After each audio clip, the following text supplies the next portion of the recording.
Il arrive régulièrement que le passé revienne à la vie. Chaque fois que les archéologues mettent au jour une trace ancienne, nous ajoutons une nouvelle pièce du puzzle à l'image historique globale. Ainsi, les témoignages anciens nous donnent un aperçu vivant de la réalité de la vie de nos ancêtres. Si certaines découvertes ont déjà permis d'élucider de nombreux mystères de l'histoire, d'autres ne font que soulever de nouvelles questions. En fait, les experts sont sans cesse confrontés à des artefacts inexplicables et à des objets qui ne peuvent tout simplement pas être classés dans un contexte logique. Avant de commencer, n'oubliez pas d'appuyer sur le bouton j'aime et d'activer la cloche pour recevoir d'autres vidéos. Les découvertes passionnantes que nous vous présentons dans la vidéo d'aujourd'hui posent également des énigmes insolubles aux experts d'aujourd'hui.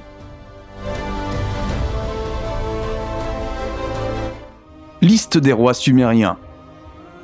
À première vue, il semble que la liste des rois sumériens ne contienne rien de plus qu'une énumération de puissants souverains.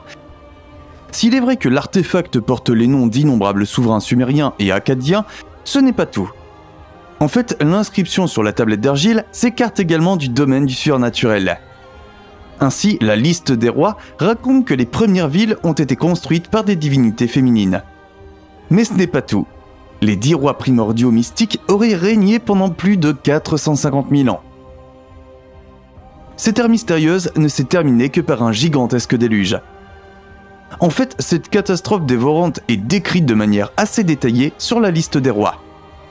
Il est dit quelque chose comme « Le déluge a balayé la terre. Après que le déluge ait balayé le pays et que les rois soient descendus du ciel une seconde fois, Kis devint le siège du royaume. » Certains considèrent l'ancienne tablette d'argile comme une preuve supplémentaire que les anciens communiquaient avec des intelligences extraterrestres. Selon eux, les rois divins qui sont descendus du ciel étaient en fait des extraterrestres qui ont atterri sur Terre à bord de leurs vaisseaux spatiaux.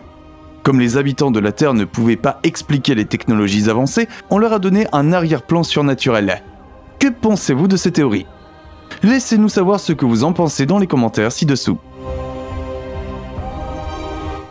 Sanxingdui. Des événements inattendus surviennent souvent.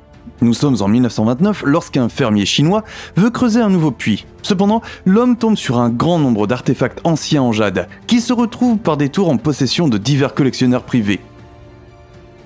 Après que cette découverte unique ait fait le tour du monde, d'innombrables archéologues ont fouillé la zone située au nord-est de la ville de Chengdu. Mais tous leurs efforts sont restés vains. Ce n'est qu'en 1986 que les choses ont changé. Une fois de plus, ce ne sont pas des professionnels, mais des travailleurs ordinaires qui ont révélé l'incroyable aperçu du passé. À cette époque, ils sont tombés inopinément sur des fosses sacrificielles qui regorgeaient de précieuses reliques. Ce fouillis scintillant contenait des milliers d'artefacts en or, en bronze et en jade. Le style artistique inimitable utilisé par les créateurs de l'époque a immédiatement stupéfié les experts. Or, ce sont précisément ces créateurs qui, aujourd'hui encore, nous réservent d'énormes mystères. Dans le détail, il s'agit de la culture Sanxingdui, de l'âge du bronze, dont l'existence était encore totalement inconnue avant cette découverte bouleversante. Ce sont les anciens moulages en bronze qui ont particulièrement enthousiasmé le monde professionnel. Une méthode de datation au radiocarbone a montré que les structures correspondantes avaient déjà été réalisées au XIIe siècle avant Jésus-Christ. Les compétences techniques dont disposaient déjà les créateurs à cette époque sont d'autant plus étonnantes. Un alliage de plomb spécial a permis à la gigantesque statue de rester stable malgré une hauteur de 2,60 m et un poids de 180 kg. L'arbre en bronze, décoré de fleurs, d'ornements et d'oiseaux, atteint même une hauteur de près de 4 mètres. Le fait que les visages humains apparaissent extrêmement bizarres semble particulièrement déroutant. Les personnages, avec leur tête anguleuse et leurs yeux surdimensionnés, font davantage penser à des extraterrestres qu'à des terrestres conventionnels. Compte tenu des oiseaux, des tigres, des masques et des serpents que les Sanxingdui ont immortalisés pour la postérité, certains chercheurs estiment que cette découverte est encore plus importante que celle de la célèbre armée en terre cuite. Le fait que cette culture n'ait été mentionnée par aucun historien chinois semble d'autant plus déroutant. La grotte de l'étoile montante. Sur le plan technique, la grotte de l'étoile montante en Afrique du Sud a un statut incomparable. Situé dans la vallée de la rivière Blue Bank, ce site fascinant couvre une superficie de 250 mètres sur 150 mètres. Pour accéder à la chambre dite de Dinaledi, où dorment les anciens fossiles, il faut passer par un passage de 20 cm de large seulement. C'est pourquoi, avant de commencer leur travail, les chercheurs ont spécifiquement recherché, je cite, des aides minuscules et étroites sur diverses plateformes de médias sociaux. Depuis 2013, plusieurs centaines d'ossements ont été découverts dans la grotte de l'Étoile montante. Il est apparu que les restes provenaient d'au moins 15 individus différents. L'une des découvertes les plus spectaculaires est un crâne et un squelette complet étonnamment bien conservés. Crypte des Capucins. La crypte des Capucins à Brno est l'une des attractions touristiques les plus effrayantes de la République tchèque.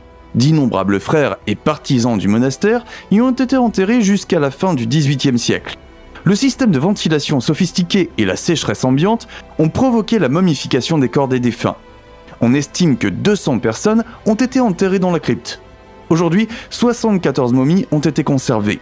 Le défunt le plus âgé est décédé en 1658. Franz Freier von der Trunk a également eu l'honneur d'être enterré dans la crypte des Capucins en 1749.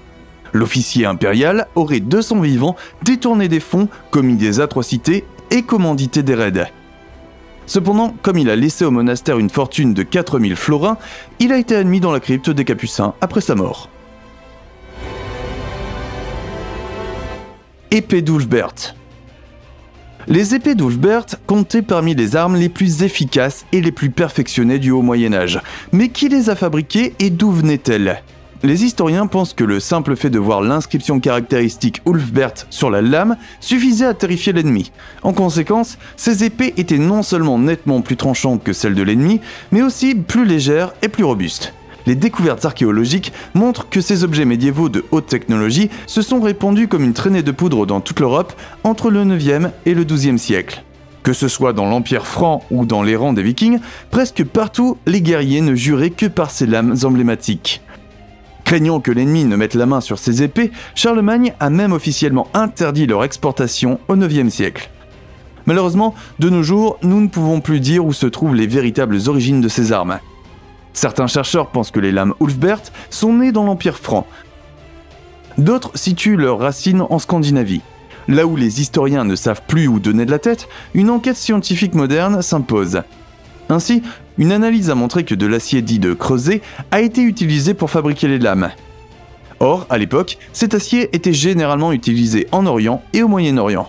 Il est donc concevable que l'acier spécial ait atteint les États baltes par des détours commerciaux, où il est finalement tombé dans le viseur des forgerons vikings. Outre la question de l'origine, une autre question mérite d'être éclaircie. Qui était Ulfbert ? Il se peut qu'il s'agisse du nom du forgeron d'origine, ce qui était assez courant en France. Cependant, le fait que les forgerons de l'époque ne savaient lire et écrire que dans les cas les plus rares va à l'encontre de cette thèse. Dans un tel contexte, il semble peu probable que le créateur ait immortalisé son nom sur les lames. En revanche, il en va tout autrement pour le clergé. Les inscriptions Ulfbert étant souvent accompagnées d'une croix chrétienne, il pourrait s'agir du nom d'un évêque dont le monastère abritait divers ateliers. Dogu. La période Jomon, une époque de la préhistoire du Japon, est datée de 14 000 à 300 avant Jésus-Christ. Si l'histoire du peuple Jomon présente encore de nombreuses lacunes, ce qui est certain, c'est qu'il a laissé à la postérité des témoignages étonnants. Les fameux Dogu. Dans le détail, il s'agit de figures en terre cuite qui nous ont étonnés par leur forme inhabituelle. Mais que sont censées représenter ces structures anciennes ? Eh bien, les figures Dogu sont généralement associées à la croyance en une déesse mère qui représente la fertilité. Ce qui est certain, c'est que ces artefacts, avec leurs visages étranges, leurs jambes saillantes et leurs bras rabougris, ne rappellent en rien des personnes ordinaires. En fait, nous ne pouvons encore que spéculer sur la véritable fonction de ces objets grotesques. Et même dans ce cas, les pré-astronautes convaincus pensent que les Dogu étaient en fait calqués sur un modèle cosmique. En conséquent, les personnages n'incarnent en aucun cas des dieux stylisés, mais des extraterrestres descendus sur Terre il y a des milliers d'années.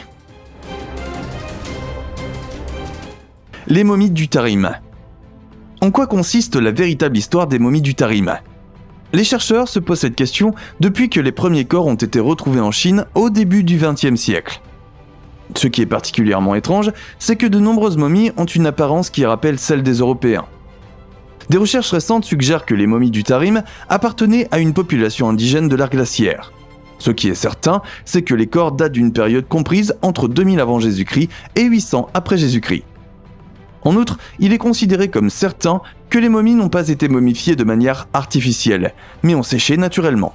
Parmi les momies les plus célèbres du Tarim, citons le grand homme Tchartchan aux cheveux roux, un bébé aux cheveux bruns et les sorcières du Sugashi. Empoisonnement au mercure. Les ossements vieux de 5000 ans découverts en Espagne nous donnent un aperçu du premier cas connu d'empoisonnement. Dans le détail, les restes présentaient des taux de mercure alarmants. Ceci résultait probablement d'un contact avec le cinabre, un minéral que l'on trouve couramment dans les sources chaudes et les volcans. En écrasant le cinabre, on obtient une poudre rouge. En fait, la poudre contenant du mercure était utilisée dans le monde antique pour une grande variété de choses quotidiennes. Si le pigment rouge était utilisé dans la fabrication de peinture, la poudre était également inhalée dans le cadre de rituels sacrés en tant que drogue hallucinogène. Or, contrairement à aujourd'hui, nos ancêtres ne connaissaient pas la nocivité du mercure. Le peuple lézard. Un aperçu du passé peut non seulement être instructif, mais aussi parfois inquiétant, voire effrayant. Qu'est-ce qui a dû passer par la tête des archéologues lorsqu'ils ont retrouvé les grotesques figures de lézards en Irak au début du XXe siècle? On pense généralement que ces artefacts inhabituels sont apparus dans les rangs de la culture Ubaïde. Cependant, l'origine de cette civilisation préhistorique est incertaine. Ce qui est certain, c'est que ces gens vivaient dans des établissements de type villageois et qu'ils ont transformé la région sèche en terre agricole fertile grâce à des systèmes d'irrigation sophistiqués. Depuis que les structures ont été découvertes sur le site d'Al-Boubaïd en 1919, elles sont restées un grand mystère pour les experts.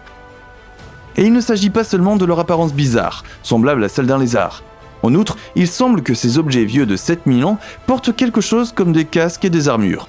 En outre, beaucoup de ces figures portent dans leurs bras des lézards plus petits qui se régalent de leur poitrine. On ignore totalement ce que ces artefacts étaient censés représenter et à quoi ils servaient.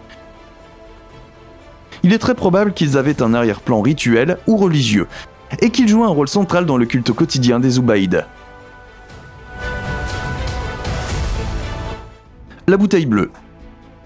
Ce qui était au départ un simple travail de routine a fini par donner lieu à une découverte extrêmement inhabituelle.